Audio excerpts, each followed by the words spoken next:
obili na-ajị ọcha bụ ihe na-elo bụ nsogbu di m. Ofu nwaanyị asị m na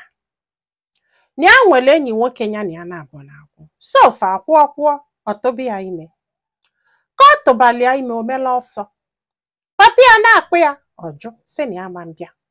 Nwanne ya nwaanyị na-akpụ ya ọjụ si na ya ma mbịa na ụjọ na-atụ ya. Si ọkwana ya ayị ya na-enu ya n'ala ọjụ si na ya ma mbịa maka na papa ya na-akpọgodi ọkpụkpọ nkịtị o yọtago ka mara ife papa ya chọrọ ịgwụ ya o.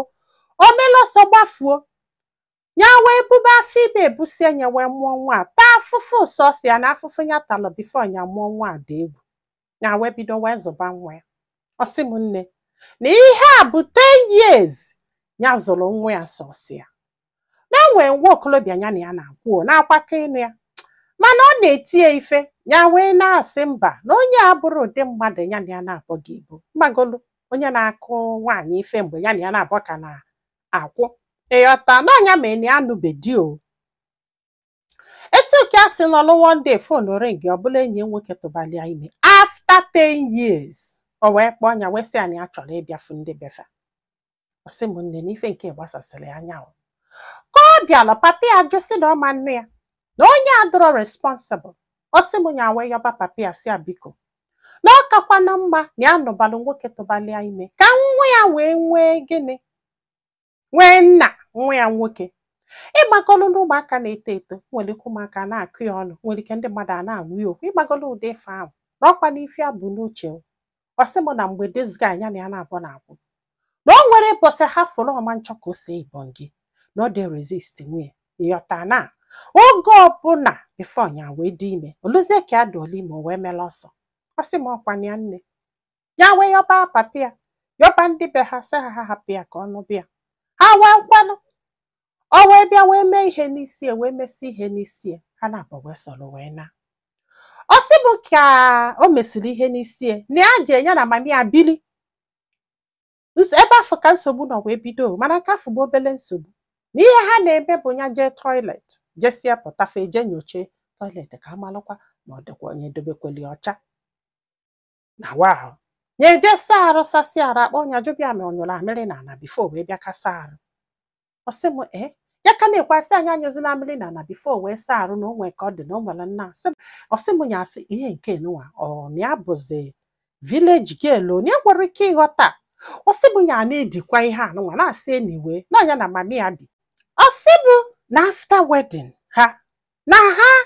nọ na moto na-aga ndị mmadụ wee na-asị ya na nwa ya anụnwa elugokwanụ 10 years ịghọtago n'otogo ọ chọba nwanne unu ma ọsịsọ ka unu nwetalie nwanne nwoke ma nwanne nwaanyị ịghọtago a na-agwafa ha na-amụ ama ịmagolu njakịrị ndị mmadụ ga na-ama gị ma unu mesịa wedding ịmago unu sebe ibọn gị ka unu nye ha nwa which bụ ha elder sister. So ọkwana ha wee jili maka ịmago unu sị ka ha jee na hotel jee lọjia. Ha wee jee na hotel wee lọjia ịma n'abalị afọ ha nọ na hotel na ife dị egwali ya bụ na gịnị mere na ike adọrọ ya ya dị weak na this man emetụrụ ya aka. This man emetụrụ ya aka na ya na this man nọ 2 months o metụrụ ya aka. Ọ sị m nne na that period nwanne ya nwaanyị wee malụ wee chọpụta wee na-asị ya kedu na ba emetụkwa nwunye gị aka si ọba si anyị etiekwana ụnụ na marriage ya try ya ọchịsịala ya ntị. Ọ sị m nne na ife a na-achọ ịgwa anyị wụ na from that day o mesịrị ego elu tata ya na akọlọ m ife a na di emetụnụrụ ya aka na ya mara ife na-aza na nwoke na-emetụ nwaanyị aka na ya mụrụ na ọ na-alụ ọlụ na Lagos yọtago so pụọ ọbịa ha nka na-abụ ọbịa fụ ha so pụọ anyị ga na-ayọ ya biko ya na tekene ka ọ bịa fụ ndị be ha ka ọ bịa fụ ndị bie nya which is nwa ya nwoke na ya nwa na ọ chọrọ iji anya wee fụ ha. Ọ sị m nne ma nke kasị njọ na ihe ọ na-enye ya na nwatakịrị bụ 5k every 5k. Ọ sị m na ihe enunwe ewutegide gị enye je chọta ọlụ n'ọlụ ya chọtalụ dị mma na na-akwụ ya 30k yọtago na onye na-akwụrụ ụgwọ ụgwọ lesin ya na-eme ihe niile ịghọta kịta anụnwa na kafe abụrụ nsogbu na nke bụ nsogbu bụ gịnị na ọka emetụrụ ya aka lụ tata na emele gị ata nke nọ na February ka January this year na nwoke emetụbi ya aka lụ taa. Nwanne m ihe nke gbasasịa m anya o ngwesị ya nwanne m biko o nwere onye ọzọ na-enye ka ọ gịnị o nwere ife na suspect o nwere nwaanyị ọzọ nọ na ndụ ya ọ sị m mba o mana ọ nata na o nwere mgbe ọ nata na-eje na-akpa ya okpu nnaba enyi ju ebe niile it's not like na ọ nara enye ndị ọzọ okpu nnaba enyi eju na-akpa ya ịghọtago ya wee sị ya na ọ bụkwalụ nke afụlụdị okpu nnaba enyi ya wee sị ya na ọ bụkwa na ime ihe anyị na-eme n'ezi imesie nye ga-ewetana ya n'ụlọ gị afịa ebe ị nara emetụ ya aka asị nwunye gị na iwetakwa okpu nnaba enyi dobe na akpa gị ka afịa bụ ịtọchi ya dị mọ gaa try na ya na ọ dọrọ mma si obido babalịa akwa ifugo ọsị m nne na ihe kasị njọ bụ na this man kafa bichelu na nke mami ya wee chọta ụlọ nke ha ịghọtago na enwere ụmụaka wee nwee master bedroom like ebe fa na-abụọ kwesịrị ịnọ ha wee bulu ngwongwo ha wee bata na-amakwa ihe this guy gwara ya ya jee bulu ngwongwo ya ka ọ gaa na one separate room ka o jee bilu na ya chọrọ ya na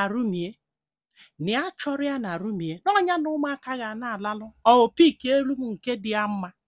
ọ sị m na ebe afọ ka ya nọ wee sị na ihe a bụrụkwa dịka ya bịala inu o ọ sị m ya asị ya ọ sị ya yes na ya chọrọ ya na this room na je were ofu room na one of the room fọ ọnụ ya room ụmụaka na ya na di ya nọrọ n'ofu room as we speak now na-etu ka a ga-esi na-ayọgharị ya kafa see ibongi ayọli agbogo onye ayọli agbede na ya makwa ụdị ihe dị otu a in fact na ya mara what is going on na ndụ ọ sị m nne na ihe ọzọ gbasasịrị anya bụ na o nwere one day fa na-abụ na anya onyinyo ọ sị na ya nọbalị ya maka ego